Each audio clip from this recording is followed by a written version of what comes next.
is with the greatest remorse, a word which here means sorrow and guilt, that I welcome you to January's edition of So You Like, my monthly recommendation series where I take a bit of media that I have seen recently and tell you what you might like if you also liked it. This month's recommendation fodder is a series of unfortunate events, the Netflix series. I'm going to stop doing the voice now because it served its purpose. We're going to do a series of unfortunate events, which is, an episodic take on a book adaptation, TV series thing, and it's got sort of weird mystery stuff going on, and it's got sort of indeterminate time frame and time period, and it's kind of ambiguous where it's set and all that sort of stuff, so it's a very interesting take on a lot of things, and it's got a kind of slightly gothic take on things as well. So, those are the things that I'm going to be using to burst out of that and into recommendations. So, I've got some ideas. The main reason we're doing a series of unfortunate events for this month's So You Like is because the final series came out on New Year's Day. So, thought might as well. So one of the first things I'm going to recommend to you is Avengers Infinity War.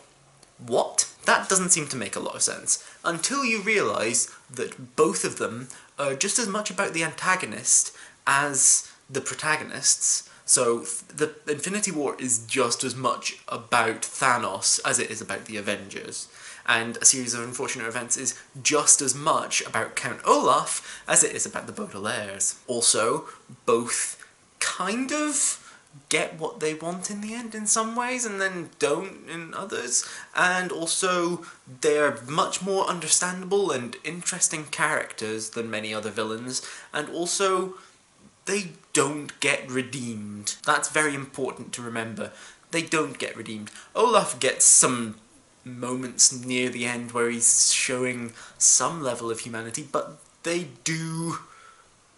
he does not get redeemed by that. He's still been a horrible person the entire time, unlike certain other characters. Snake! Nasty cough that I had there. I should probably get that scene too. Now, the next thing I want to recommend is Game of Thrones.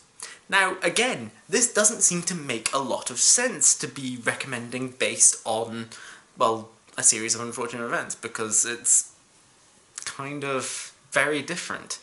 Until you again take a step back and realise, wait, they're both very dark and kind of gritty, and also they're both very, very well done adaptations of book series.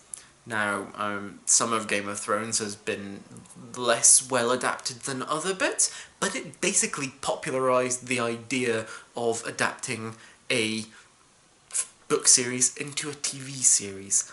It had been done before, but this is the one that sparked most things along that genre now. The next thing that I'm going to recommend to you based on A Series of Unfortunate Events is his Dark Materials trilogy of books by Philip Pullman, which is really, it's an interesting series of books, which also takes place in a parallel world where a lot of things are kind of ambiguous or very different and yet the same from our own world.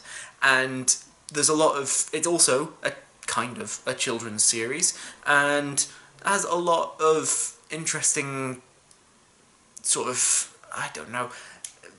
themes. They're both pretty dark, they're both pretty gritty in some ways, and I really recommend it. And the last thing that I want to recommend to you is Don't Starve, which is a video game that is a survival game, but the sort of flavour of it is a lot more along the same lines as the Baudelaire's tale in A Series of Unfortunate Events. There's a lot of sort of Victorian era stuff, but there's also some futuristic-y stuff and magic and all sorts of stuff. The game description is actually an uncompromising wilderness survival game full of science and magic. And the main characters, or two of the mainest main characters, are Wilson, an inventor, sound like Violet, basically, and Willow, who's a bit of a pyromaniac. So there's some very strong similarities to the whole stuff with a series of unfortunate events. So I'm sure that Lemony Snicket would be quite good at this game if he was into it. So, those are my recommendations. Let me know in the comments down below what you thought of them, and if you have any better ones, I would love to know what you think, so let me know down there. I hope that you enjoyed this video, and that you remember to like and share it, and subscribe to my channel. Click on the thumbnails down below to see other videos by me, and I will see you guys next time. Bye!